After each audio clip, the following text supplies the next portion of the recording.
Boa noite, bem-vindas, bem-vindos. Que bom que você está aqui, que bom que você chegou. E que bom que estamos aqui para mais um ITK Comenta, que é essa nossa série, para quem não conhece ou está chegando aqui pela primeira vez, é a série onde nós respondemos algumas perguntas que vocês enviam, refletimos sobre alguns temas. Esse é o nosso espaço aqui de bate-papo. Então, sejam bem-vindas, sejam bem-vindos. Ocupe o seu lugar e vamos em frente. Deixa eu ver aqui, peraí.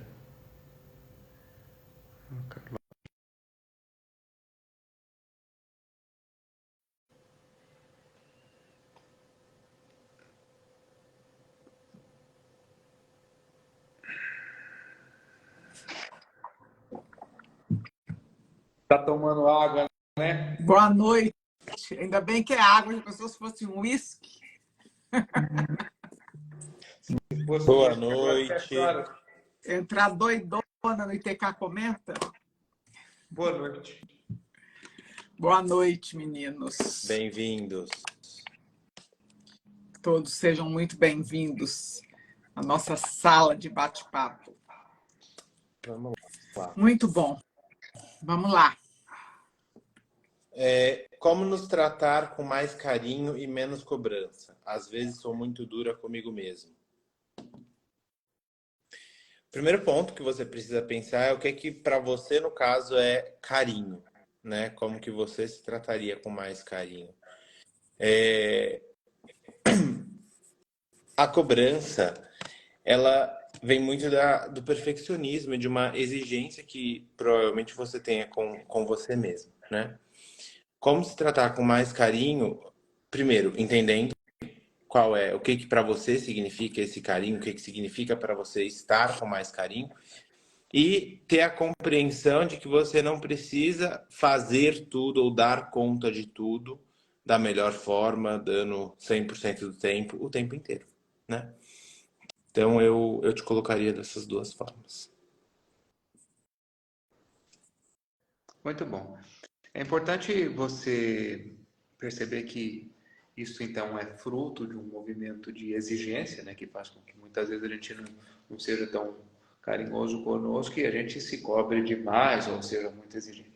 Às vezes as pessoas elas têm uma resposta simplista para isso, que é dizer, você tem que ser menos exigente com você. Mas por que é que nós agimos assim? Porque ao longo da nossa vida a gente tem experiências com a exigência que muitas vezes nos trouxeram resultados positivos. Muitas vezes a nossa exigência, o nosso perfeccionismo fez com que a gente conquistasse uma série de coisas nas nossas vidas. Muitas vezes a nossa cobrança fez com que a gente atingisse posições e construísse um monte de coisa. Acontece que ao longo do tempo a gente instala isso no nosso sistema como algo positivo e o risco nesse movimento é replicar essa cobrança, essa exigência, esse perfeccionismo em todas as situações, inclusive onde não cabe. Então, numa situação onde eu deveria relaxar ou ser mais carinhoso comigo, eu estou lá naquela mesma pressão, naquela mesma cobrança. Então, não é sobre eliminar a exigência ou a cobrança ou o perfeccionismo. É que você possa fazer uma reflexão nessa situação específica da sua vida, se esta cobrança faz sentido, se essa exigência faz sentido. Se faz, ótimo, que isso nos impulsione para um movimento. Se não faz, é o exercício de dizer para você, essa cobrança aqui, nisso aqui ajuda pra caramba. Nesse caso aqui está trazendo só sofrimento e não faz sentido. E aí a gente vai ajustando onde cabe e onde não cabe. Porque o grande problema é quando a gente usa a mesma ferramenta para todas as situações. E às vezes a gente precisa de uma ferramenta e de outra. Tem hora que a gente tem que cobrar e tem hora que a gente tem que dar uma aliviada e relaxar. Identifica o que é que faz sentido neste momento e aplica o que faz sentido. Mas sem eliminar o outro. O outro você guarda para outra situação onde faz mais sentido. Muito bom. E eu vou acrescentar mais uma mais uma linha aí também. Você coloca como nos tratar com mais carinho, às vezes sou muito dura comigo mesma. A primeira coisa é se observar, né? Reconhecer, como os meninos já falaram. Reconhecer o que está acontecendo. Vem de uma exigência que o tempo todo você foi exigido e agora você mantém esse padrão, você acredita que dá certo. Ou vem de uma exigência porque você não se permite errar, você tem que ocupar um lugar para alguém, ou para você mesmo, para alguma coisa, um lugar de sempre ser impecável, de sempre dar tudo certo, de sempre ser a primeira, de sempre ser a melhor, porque assim eu sou vista, porque assim eu sou reconhecida, porque assim eu garanto o meu pertencimento, eu garanto que assim as pessoas vão me admirar, eu garanto um lugar para mim. Então eu venho com uma exigência enorme que tem que ser assim, tem que ser assim. Esses são mais normais da gente identificar e da gente ver, e os meninos já falaram muito bem sobre isso. Eu vou te trazer uma outra situação. Vingança. Algumas vezes, nós tomamos para nós mesmos que os nossos pais não foram bons o suficientes. Eles não nos deram tudo aquilo que a gente merecia. Eles não fizeram tudo o que deveriam ter feito para mim, quando eu era pequena, né? E aí eu me coloco em uma situação mais ou menos assim, vejam, eu não gosto muito de falar sobre isso aqui, porque eu nunca tenho muito tempo para me aprofundar no tema, mas hoje alguma coisa me deu vontade de falar, eu vou falar. É como se assim, eu não tomei o que os meus pais me deram da forma como eles conseguiram me dar, da forma como foi possível para eles. Então eu sinto que eles me devem, que não foi suficiente. Aí agora eu, adulta, num movimento muito inconsciente, eu faço com que a minha vida seja empacada. Eu não me alegro, eu sou instável, eu sou infeliz, eu me sinto incapaz de várias coisas, porque é como se eu estivesse olhando para eles e falando assim, vocês não foram bons o suficiente. Então agora eu estou lembrando a vocês todos os dias, o tempo todo, como eu sou um fracasso. Como eu não tive tudo que eu merecia ter, agora minha vida é assim. Eu não consigo me alegrar, eu não consigo ser feliz, eu cobro de mim o tempo inteiro, eu me bato o tempo inteiro, eu judio de mim o tempo inteiro. Só para lembrar a vocês que vocês não fizeram bem o trabalho de vocês. Então, isso nada mais é do que vingança. Eu quero mostrar a eles que o que eles fizeram não foi o suficiente. Eles não foram bons o suficiente. Então, agora eu me maltrato. Eu maltrato a mim mesma. Para que eles possam olhar e estejam o tempo todo se culpando, que não é uma coisa que vai acontecer, né? Mas estejam o tempo todo se culpando por algo que não cabe aqui, né? Essa é só mais uma vertente que pode ser observada. Mas a grande questão é se observe, se reconheça. De onde está vindo? Qual é a emoção? Qual é o sentimento que te move a esse nível de exigência tão alto? Ok? Sentir carência é uma das crianças feridas. Como identificar? A gente tem uma fala, eu até gravei um vídeo, postaram essa semana, no Leader Train, todos nós somos carentes. Em que sentido? Todo ser humano, eu, Carla, Bruno, você, todo mundo, é generalizado mesmo, precisa de carícia e reconhecimento. E isso, evidente, vem de uma carência. Agora, existem algumas pessoas que têm uma carência, digamos que em excesso, entende? A ponto de colocar essa carência à frente de qualquer coisa e não se sentir reconhecido, não se sentir valorizado, ou se sentir extremamente menosprezado, sentir que nunca está o suficiente, que nunca tem o necessário. E aí é uma carência que vai para o extremo. Neste segundo caso que eu coloquei, nessa carência que vai para o extremo, isso pode sim vir de uma criança ferida. Agora, no primeiro caso, como eu generalizei assim, que todo mundo é carente, isso faz parte do ser humano. Isso não necessariamente vem de uma criança ferida, entende? Agora, se é uma carência que tá demais, que o tempo inteiro nunca parece que é suficiente, que eu sempre espero que os outros façam um movimento por mim, que eu sempre preciso de alguém do meu lado, isso muito provavelmente vem de uma criança ferida que exista. E aí, eu vou até esclarecer isso também, porque quando a gente fala criança ferida, as pessoas acham que é uma situação específica de criança, né? E não necessariamente é da fase infantil, né? Da infância, certo? Mas a criança ferida é um momento na sua vida onde você ficou congelado emocionalmente. Não importa se com 1 ano de idade, com 50 anos de idade. Mas o ponto é, não é um único fato. Podem ser N fatos na sua vida que foram te gerando esses traumas ou esses nós emocionais que a gente chama e que foram te trazendo essa situação, reforçando esse comportamento. E hoje, na verdade, a carência talvez é a forma que você tem de ter a atenção das pessoas ou de manipular uma situação para fazer da forma que você quer. Ou seja, hoje, na verdade, é um grande ganho secundário de comportamento que você tem a partir do momento que você se coloca nesse lugar de carente. Entende? De ter o reconhecimento, de ter a atenção. E aí é evidente que você precisa reconhecer qual é esse ganho secundário, qual é esse comportamento que te leva a isso. Porque se você não faz isso, se você não olha para essa situação, é muito provável que você entre numa dinâmica que é destrutiva e limitante dentro da sua vida, né? A carência faz parte da natureza humana, então carentes todos somos. A carência em desmedida pode vir de uma criança ferida. Então imagina que a minha mãe saía para trabalhar quando eu era pequeno e eu dava a isso um significado de abandono.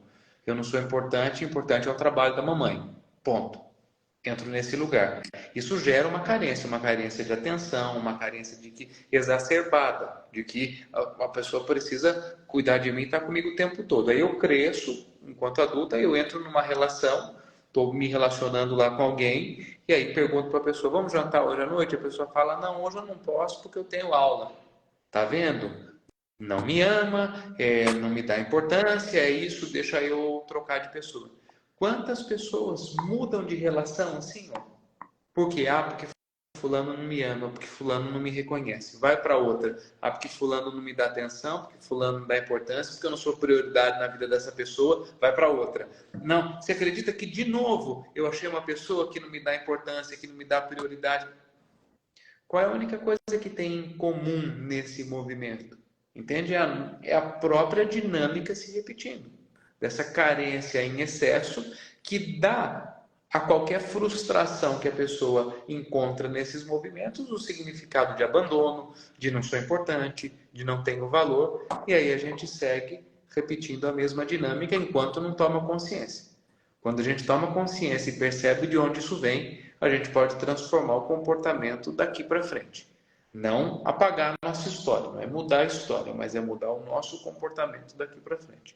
Que é muito do que a gente faz no Leader Training, né? Essa é a proposta principal do Leader Training, né? E em busca de uma vida de uma forma diferente. Se tem algo enroscando na sua vida, como é que nós podemos olhar para isso, transformar e agir diferente daqui para frente? Deixa eu até aproveitar esse gancho que a Adriana colocou, como curar essa criança ferida, e aí a Vera colocou, eu sou extremamente carente nesse de aceitação.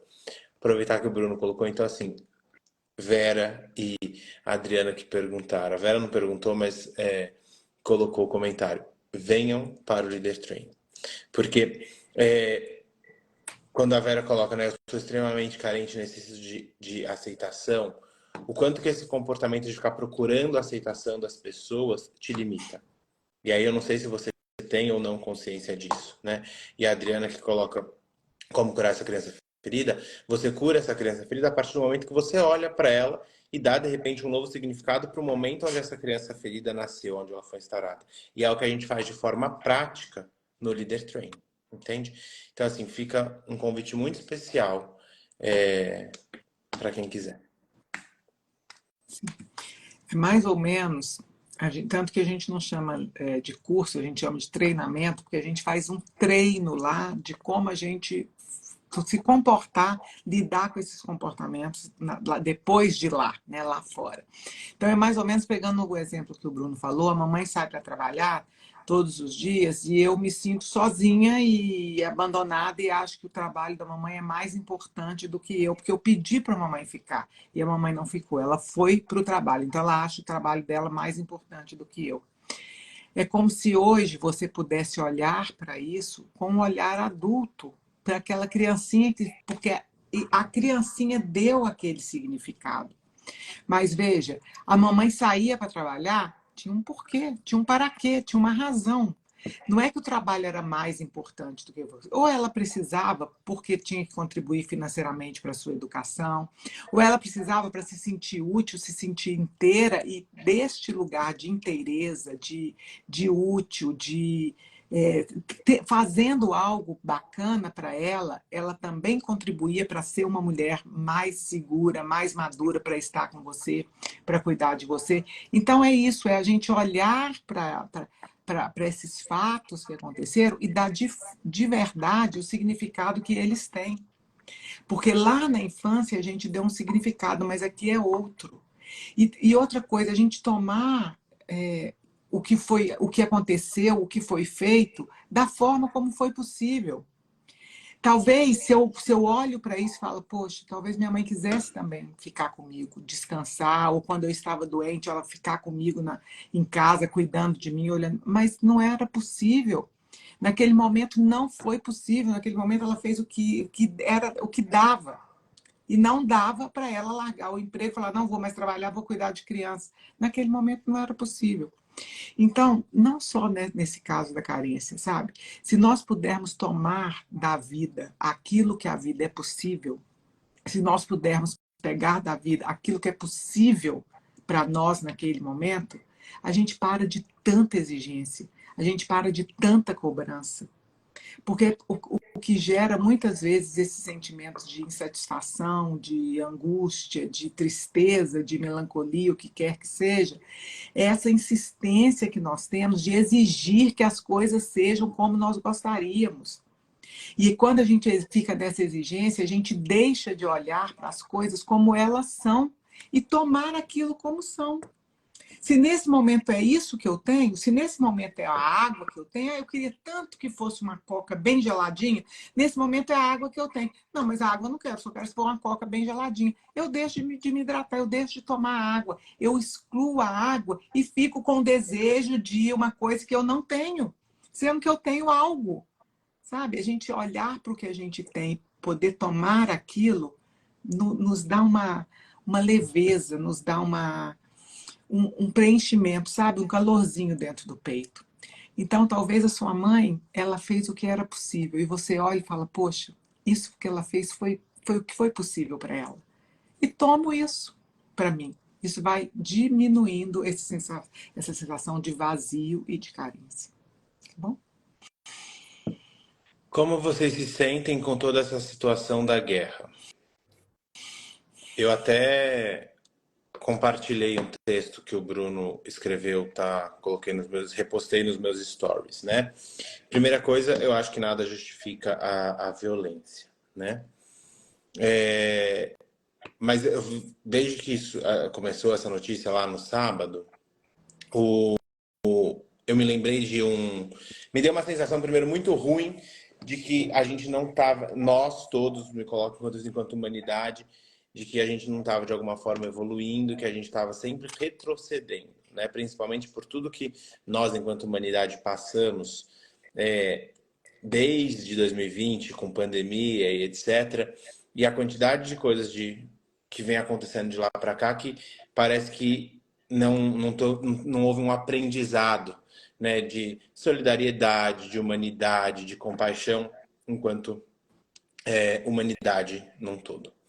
E aí eu lembrei de uma reportagem que eu vi no começo da pandemia, lá em 2020, com um historiador, que ele colocou assim, os grandes movimentos da humanidade, então ele deu o exemplo na época do Renascimento, por exemplo, sempre vinham depois de uma grande pandemia. Então, no caso, a peste negra, em seguida, Renascimento.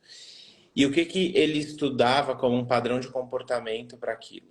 As pessoas que sobreviviam a peste negra, por exemplo, ou a outras grandes pandemias, elas vinham com uma força muito grande de superação, de ter sobrevivido, de ter superado aquilo, e aí vinham com muito mais força em cima do planeta, de movimento, de criar muitas coisas, que também é, óbvio, muito positivo, né? Quantas coisas foram criadas, quantos movimentos bonitos foram feitos, mas, ao mesmo tempo, o quanto que a gente se sente cada vez mais poderoso, cada vez mais forte, cada vez mais invencível em relação a um todo que existe no nosso entorno. E o quanto que esse sentimento de humanidade, de ter vencido a Covid, de ter superado, de blá, blá, blá, blá, blá, nos coloca num lugar onde a gente começa a cada vez mais achar que não tem diferença para o todo e que tudo é superado, tudo é de alguma forma feito e pode ser feito da forma que quiser, da forma que eu acho mais conveniente, só pensando em mim, só no meu ganho, só no meu benefício. É um pouco da sensação que eu tenho quando eu olho para toda essa situação da guerra, né? Então, assim, óbvio, como eu me sinto extremamente triste, assustado, sinceramente, porque a sensação que me dá é de um regresso, né? Eu falo assim, quando a gente visita outros países, né? No nosso caso, a gente foi para a Alemanha esse ano, a guerra parece que é algo tão ultrapassado, sabe? Uma coisa tão antiga e de repente a gente vê acontecendo no nosso dia a dia com pessoas conhecidas que estão lá, sabe? É uma coisa que parecia distante da realidade, a gente vê acontecendo na nossa cara, assim. Então é um sentimento de tristeza e de bastante decepção em relação à humanidade. Muito bom. Como eu me sinto? Eu me sinto triste, então o sentimento é de tristeza. É isso que eu sinto quando eu vejo isso acontecendo. O próximo passo que eu faço é o que é que eu posso fazer por isso. Então, daqui onde eu estou, do lugar onde eu estou, o que eu posso fazer por isso é vibrar para que o melhor aconteça, para que as coisas possam seguir como elas precisam seguir e que a gente possa aprender com esse movimento. Uma das coisas que eu posso fazer. Segunda coisa que eu posso fazer, muitas vezes escrever sobre isso, refletir sobre isso, falar sobre isso. Terceira coisa que eu posso fazer, olhar para o meu comportamento. O que é que isso me ensina? O que é que isso fala sobre a minha violência, sobre a minha intolerância, sobre a minha dificuldade de aceitação, sobre a minha exclusão, sobre a minha agressão? O que é que eu aprendo com esse movimento? Porque isso diz algo para nós. Como é que está isso na minha vida? Como é que está isso no meu movimento? Isso é muito importante para nós. Porque muitas vezes nós fazemos uma crítica severa àquilo que acontece e é necessário que seja feito, porque não é possível tolerar o terrorismo, não é possível tolerar, não há espaço para isso, não há tolerância para isso, entende? Mas quando eu olho para o meu comportamento, como é que isso está? Uma pessoa lá puxa o gatilho. Eu aqui bato na minha mãe, no meu pai, no meu marido, na minha esposa, enfim. Lá eu não aceito a religião do outro, o espaço do outro. Aqui eu não aceito a opinião que o outro tem, a colocação que o outro faz e excluo e da mesma forma. Então, o que é que eu aprendo com esse movimento? O que é que eu aprendo com essas situações? Então, isso é muito importante, na minha opinião, fazer essa reflexão pessoal, porque às vezes a gente fica muito conectado com aquilo que está distante, muito parecido com o movimento da corrupção. Muitas vezes eu faço uma crítica severa à corrupção que eu vejo lá e como é que estão as minhas pequenas corrupções, os meus desvios, os meus movimentos. Então, trago a reflexão para mim. Esse é o ponto. E o outro ponto, que é o que eu escolho acreditar e o movimento que eu escolho seguir é que, apesar dos desafios e das dificuldades que nós vemos e das barbaridades que nós vemos, eu sempre tenho para mim que nós estamos progredindo, que há um progresso, por mais difícil que isso seja. Por que é que eu estou dizendo isso? Antigamente eu não gostava de você, eu mandava cortar sua cabeça e isso não chocava as pessoas.